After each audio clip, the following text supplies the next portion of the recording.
So then, Season 2 of Sonic Prime was finally released. Well, I say Season 2, it's more like Season 1 Part 2, but they call it Season 2, and for making it easy, we're going to call it Season 2. But yeah, it's finally dropped now, yesterday. And just like Season 1, I binged the whole thing, and now I'm going to do a review on it a day later. And man, can I just say, it was a lot better, like straight off the bat, it was a lot better. After Season 1, I came out feeling like, you know, alright, good start, but I kind of need some more. But after Season 2, I felt like, you know what? I like that. Yeah, you know what? I actually really like that. I'm actually pretty satisfied with that now. Yeah, I can get with that. So yeah, as you've seen from the title of the video, yeah, I actually enjoyed Season 2 like quite a lot. Which is good because after Season 1, yeah, I was already a huge fan of it. If you want to see my entire review on it, you can go check out my video on it. And basically, to summarize it a bit, I didn't like Sonic's character because he just didn't feel like Sonic. He felt like a movie Sonic, but even more annoying and childish. And then apart from the New York City dimension, the rest of the shot spaces were very, very generic, and yeah, it just kind of made it like not that interesting. Kind of boring at times too. But yeah, while some of these problems still remain in Season 2, a lot of it is improved. So I'm going to be giving my overall thoughts on Season 2 in today's video. So yeah, without any further ado, ladies and gentlemen, boys and girls, let's review Sonic Prime Season 2.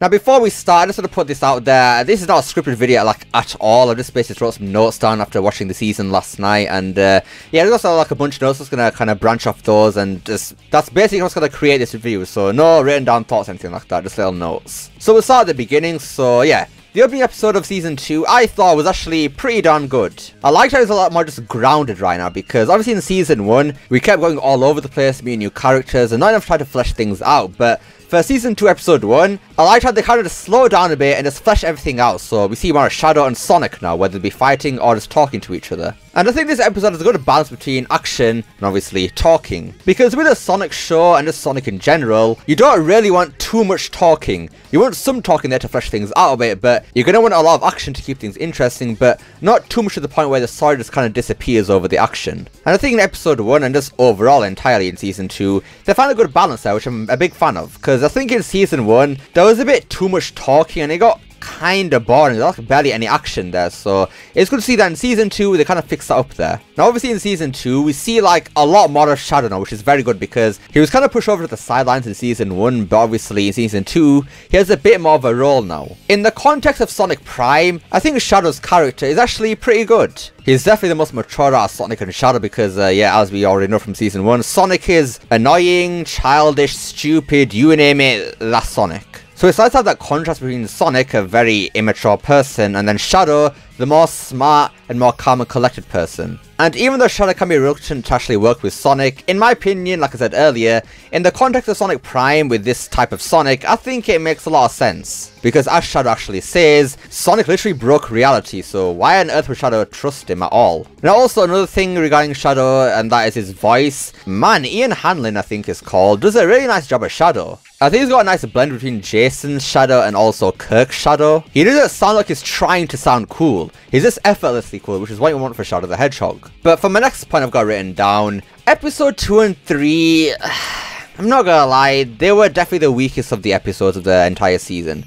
I just found them kinda boring. I mean, it is nice to see that we see the characters that got left behind before, but I don't know, man. The characters from those short spaces were never really that interesting in the first place, so just seeing them again wasn't terrible, but overall the episodes just really weren't that boring. All that really came down to in those specific episodes was, oh hi guys, I'm Sonic and I need the Paradox Prism parts, so I'll take those, thank you very much, and I'm out of here. And then you just have Sonic fighting the Chaos Council, and that's really it, to be honest with you. I know they go for the switch up at the end of Episode 3 where Dread actually goes and attacks Sonic and betrays him, but I don't know, man, it still really wasn't that interesting. It doesn't really help that the Chaos Council are they're just really boring as villains in my opinion. Like I feel that Mr. Dr. Eggman, the main one, is the only decent one because he's actually a competent villain and not just a complete buffoon. I do think Grandpa Eggman is okay too, mostly because he just shuts up the other three Eggmans and yeah, that just makes it a lot more funny and bearable. But yeah, overall, the Chaos Council really are just boring villains. They're basically the Deadly Six, but this time it's just Eggman now. That's basically what it feels like. Like, they all have one certain personality. Like, the baby is a baby, which, by the way, screw that baby. I hope it dies or something. I hope it literally just dies on screen. I wouldn't mind seeing that. Like, I hate it in Season 1 because it was so annoying, and I hate it in Season 2 because it continues to be annoying. So, God, get rid of the baby, man. Get out of here. I don't want to see it ever again. And then we got the Discord kid Eggman, who just plays games and what you just expect from a typical teenager nowadays. Then you got the Samurai Ninja Eggman or whatever, who thinks he's something which he isn't. Like, these villains is very boring. Then you got the Grumpy Grandpa Eggman. That's basically his character trait. And then, honestly, I'd say that Mr. Dr. Eggman and Zavok's role are kind of very similar. Like, they're the kind of only competent ones, really, out of the group. But yeah, moving on to Dread. I think he's gotten very unlikable now. For some reason, he just turns evil. I know he's a pirate and all, but he just constantly goes after his beauty. And he just gets old, man. Like, really old. Like, bro, you're not interesting of a character anyways, so why are you here? Like, leave you back in, where was it called? The Water Green Hill Zone or whatever. I don't know what it's called. Like, Dread is just confirming to me that Knuckles from New York is the best Knuckles in the series so far. Like, I just don't like Dread anymore, man. I just don't like him. Like, he has no redeeming qualities to me at all, man. It's kind of an annoying character. But, speaking of new characters, let's talk about Chaos Sonic, shall we? Now, from the trailers, his design looks absolutely ridiculous. Like, where's his hairline? Why does it go so far back on his head? Like, it looks ridiculous. But, you know, after understanding what he actually is, created basically from the Paradox Prism, and he's not trying to be like a copy of Sonic like a Metal Sonic is, but more so an exact clone of Sonic, but evil now. So he walks, talks like Sonic, but is evil, obviously, and that makes me like him a lot more, because he makes Sonic realize how annoying he actually is. Like, Chaos Sonic does not stop talking, like, ever. Even Sonic himself complains that he's talking too much, and good. Sonic needs to know how annoying he is, man, because goddamn, he speaks, like, too much sometimes, too much. And by the way, I like Chaos Sonic's voice. He's actually voiced by Devin Mack, the voice of Sonic in the show, and he sounds very similar to Jaleel White Sonic from back in the 90s, and yeah, it sounds pretty damn good. It really fits for an annoyinger version of Sonic. Yeah, it's pretty solid, man, pretty solid. Now, in the second half of the season, I'd say episode 5 and onwards, we see Sonic and 9 travel through different shadow spaces in the span of one episode. And I think that works a lot better because the shadow spaces are very generic. Like, we just got Water Green Hill Zone, Jungle Green Hill Zone. And yeah, because it's so generic of places, it kind of helps to prevent you getting bored of the environment so quickly. So yeah, I like how Sonic goes through multiple shadow spaces in the span of one episode. I like that. That keeps it fresh, man. Keeps it fresh. Doesn't get boring. Now then, jumping to episode 8, Prism Titan Eggman. What the hell? Where did he even come from? Like, when I was watching that for the first time, my reaction was literally,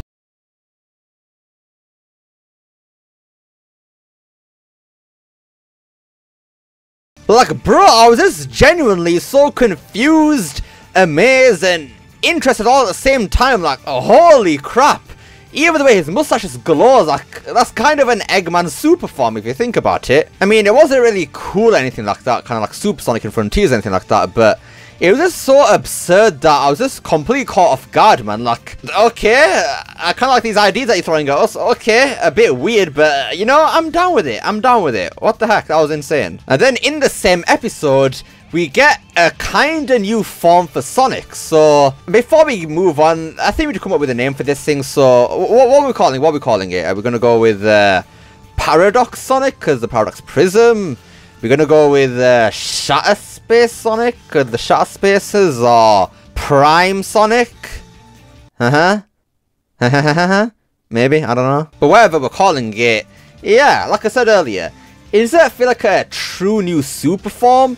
More so like a power-up, but god damn it still looks flipping dope as hell. Like, that was actually really cool. Like, I'm gonna come out and say it. I don't like Sonic and Prime all that much, but that right there, that was some cool stuff right there. That was cool. I really like that. I really like how you have the purple and the light blue and the dark blue from Sonic. Like, the colours contrast really nicely. I don't know, it's just very visually appealing. It's a very nice looking power up or whatever you want to call it. Super form, power up, whatever you want to call it. It's just nice to look at, man. Just nice to look at. Now, moving on to the cliffhanger of the 8th episode. I loved it. Like, that right there cemented to me that, you know what? This might be the best Sonic show. I'm not gonna lie. This might be it right here. I kid you not. I was actually cheering on the inside when 9 saw that prism. I was sat here like, hell yes! Be evil! Be evil, 9! Yes! Like, I am actually so happy. So happy. They didn't go and make 9 like a good character. Finally, they made him evil.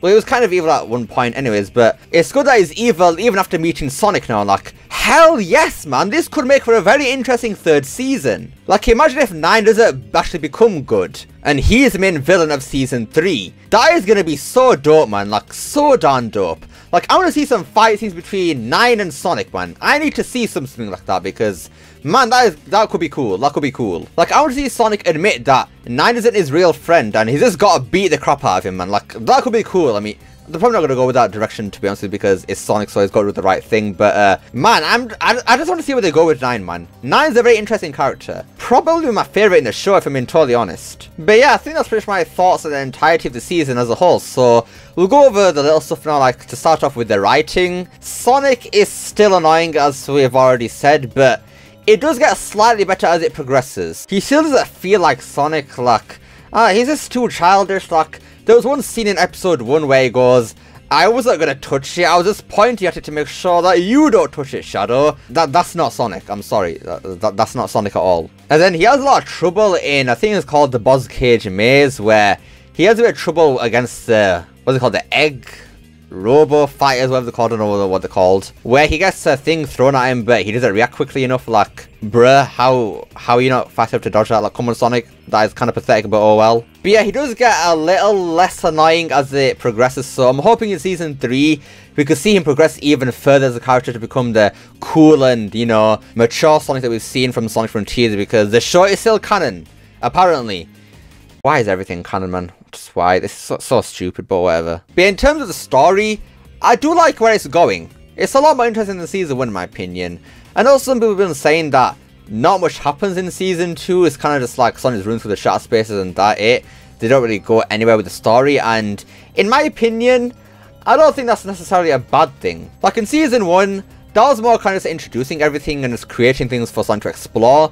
Then in season 2, that was kind of more fleshing it out a bit and then connecting all the dots together, rather than creating some new stories that won't get connected later on. So yeah, I kind of like season 2 for that. Like, we can actually see the stakes now with the shot spaces, portal things, whatever, kind of corrupting whatever Tails, I mean not Tails, 9 was on about. Then 9 turning evil at the end. Like, yeah. The story's actually going somewhere now. It's actually stakes present now, so I'm very happy with that. We can actually see the stakes now and actually feel it. So yeah, I like that. Now, as usual, the animation is stellar. It's really very nice, man. I really love the animation here. Whether the characters are talking to each other, fighting, running, or whatever, it all just looks nice. Like, it's a very well animated show. So once again, props to the animators on the show, man. You're all legends, man. Every single one of you. All legends. My favourite parts, honestly, with the animation is where it's either between Sonic and Chaos Sonic or Sonic and Shadow. I really like the small references they have in the animation sometimes. Like, you got Sonic doing the SA1 pose when getting the Prism in the water Green Hill Zone. Then you had an Unleashed reference with the baby Eggman in the Boss Cage Maze.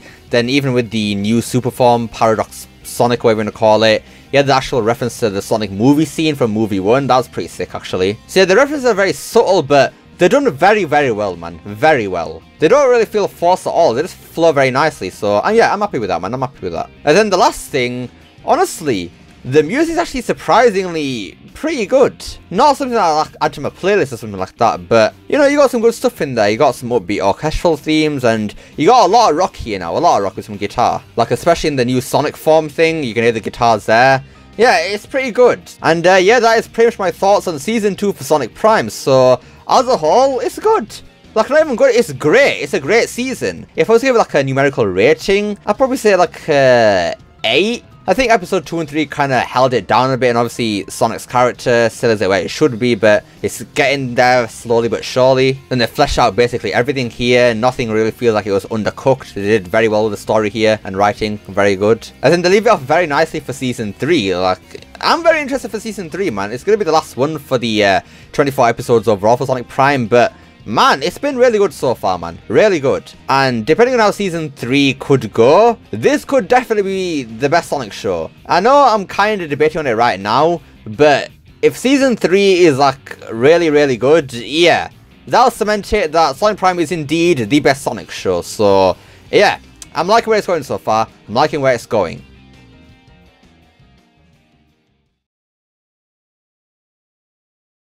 Anyways, that about does it for today's video. So yeah, that was my thoughts on Sonic Prime Season 2, and yeah, it's looking good. Obviously got a few nitpicks here and there, for example Sonic, yeah, we know about that, but yeah, it's good overall, man, it's good overall. But what do you guys think of Sonic Prime Season 2? Let me know down below. Love to see what you guys have to say. I hope you enjoyed this video. Don't forget to like, share, subscribe, especially that last one. Don't forget to become unleashed. Pressing that join button down below. Remember, it's not necessary. And I'll see you all next time. Peace!